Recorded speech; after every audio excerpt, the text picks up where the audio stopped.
Hey guys, and welcome back to Life's Sweet Journey.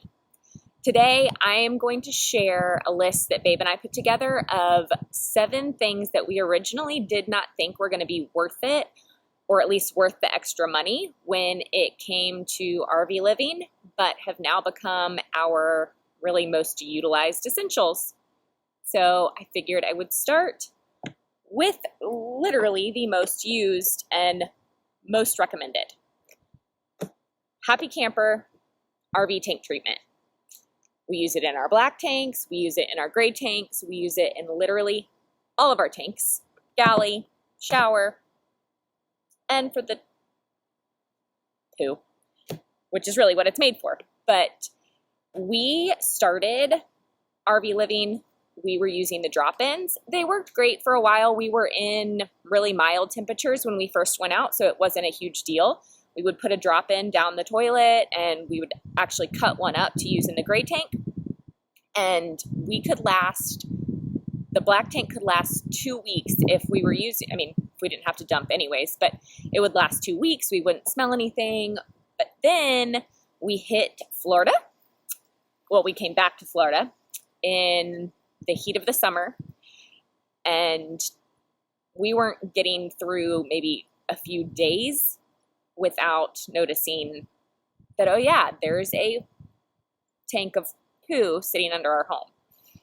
So we tried the liquids, we've tried everything, because we really didn't think that Happy Camper was going to be as good as everyone said it was. And finally, after nothing else working, we were like, okay, we're going to try it, we're going to splurge, we're going to get the Happy Camper, and it has been so worth it. We will never use anything else. This stuff has been amazing. And honestly, it really isn't even that much more expensive because we're able to go longer between having to dump the tanks, because it really does keep smells at bay. So Happy Camper will literally make you a happy camper. Highly, highly recommend for your tank treatments. Next,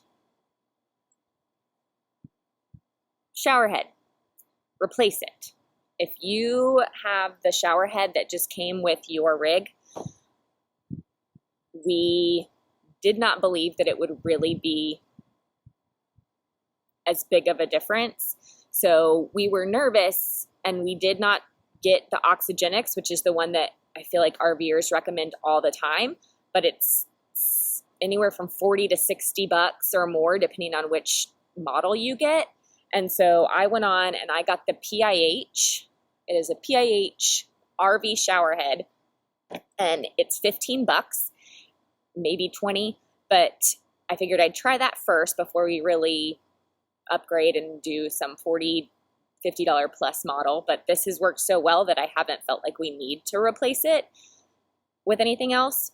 It has so much better water pressure, and the hot water lasts a lot longer than it did before we got it. So it uses, I don't know what it does, but whatever it does, uses less water but gives you more pressure, and so the hot water lasts a lot longer, and I can actually get the shampoo out of my hair. Also, I'll show you a picture of the setup in the shower, but it's higher than our old shower head was, so it's easier for Babe to shower. I don't feel like I'm having to duck. It's perfect. I would highly recommend it. And those two are probably our most utilized items that we didn't think we would need to splurge for, but I highly recommend doing that. The next one, this isn't the big splurge, but the WeBoost cell boosting system. We were really, really nervous about getting the WeBoost because we did not know if it was going to be worth it, and it's $500, but it has saved our butts. We were able to stay in tons of places that we would not have been able to stay at otherwise. So we have to have connection. Even if it's just from the hotspots on our phone, we try and stay at parks if possible where we can use their Wi-Fi, just so we can save our hotspots our hotspot data for when we're really kind of going to national parks or state parks. But we have gone to some places that we'll go and we'll maybe have 3G service. It's not going to be enough for Babe to be able to do video calls or even his voice calls, but he's on calls all day, and so we need to have a good connection. And this has allowed us to stay in parks and boost the cell service enough to have everything operate perfectly. It's taken us from 3G to 2 bars of LTE. As long as there is service to boost, it will boost it enough at least for us to work from.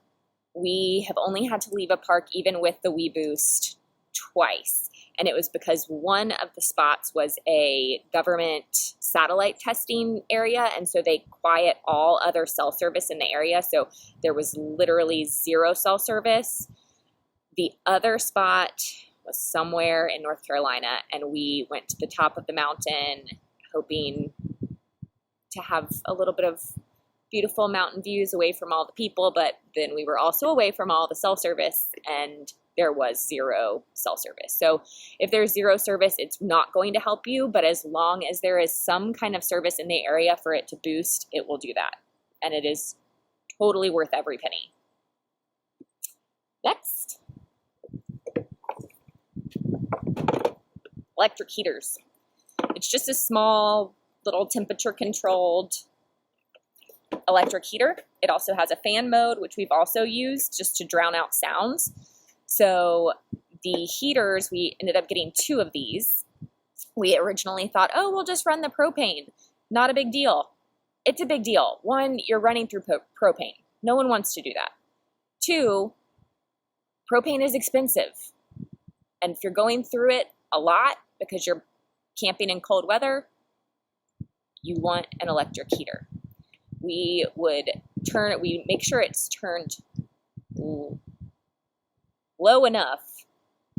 high enough, so that if it does drop below freezing, the propane will kick on to keep the pipes and everything else heated. But otherwise, we use this.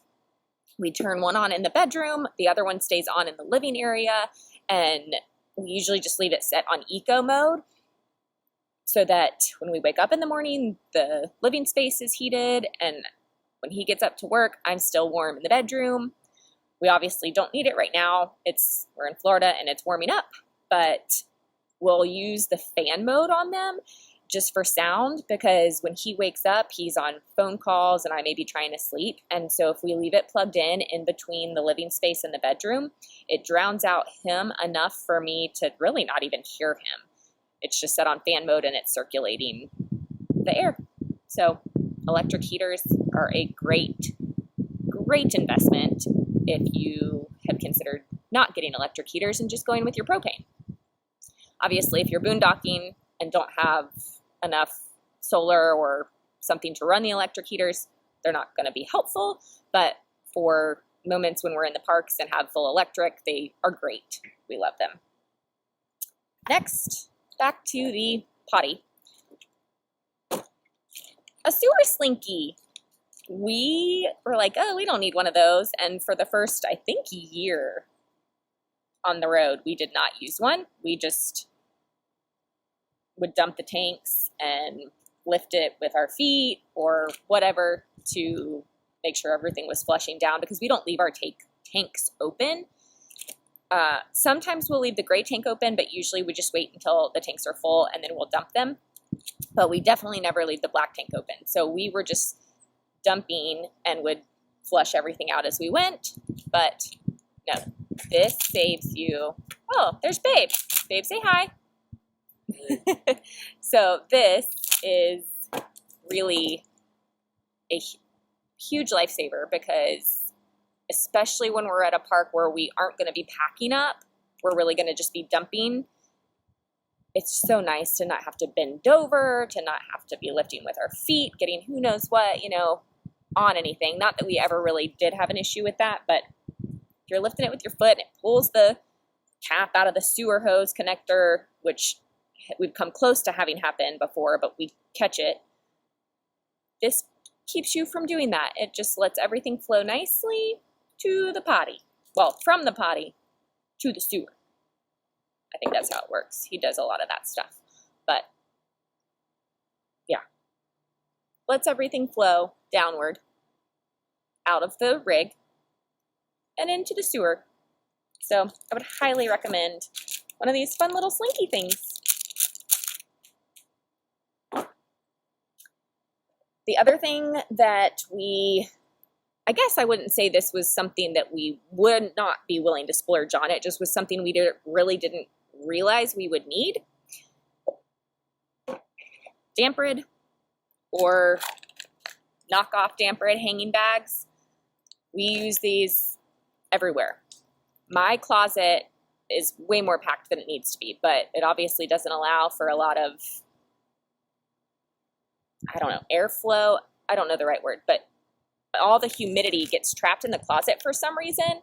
And I had half of my section of the closet my clothes would get damp from the moisture, and then they wouldn't be able to dry. And I went in to get an outfit out one day, and I'm like, what is all over my clothes? Oh, it was mildew. It was mold because it had just sat there in moisture. So we use these in the closet. You can see this all came out. I think this has been in there maybe a month, maybe closer to 2 weeks. But we hang these in the closet, one on either end, and then we'll use these, one in the living space and one in the bathroom. And we get the refill packet, fill it in here, and then use them throughout the camper. They work great.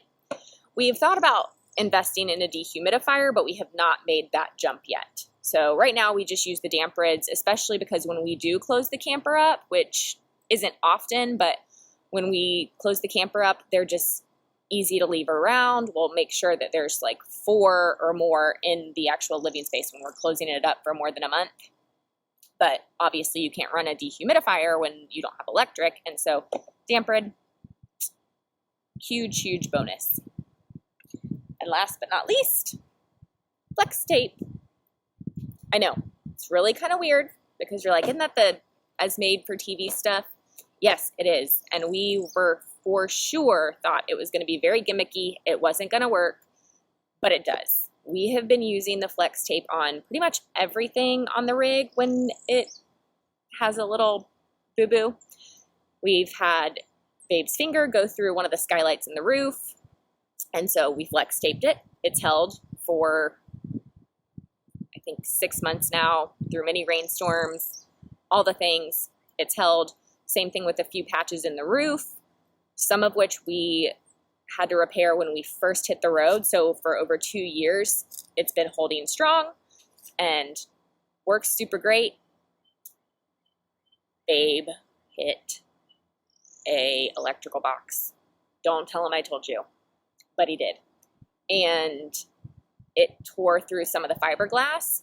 So we just FlexTaped it up, and ooh, I might lose you. So boop. We just FlexTaped it up. I'll take a picture and include it on here so you can see, but that's also been holding strong, and really you can't even tell that it's tape. It just looks like the fiberglass siding, and it's been perfect for just repairs throughout the 2 to 3 years that we've been on the road. I highly recommend it and stand behind what they say on the commercials. It'll stop your leaks. But that's about it for all the things that we didn't think we needed, but have been huge, huge, huge essentials for our RV life. If you have any questions, be sure to ask. I'll link everything below, and happy camping, everybody. Bye. Enjoy the journey.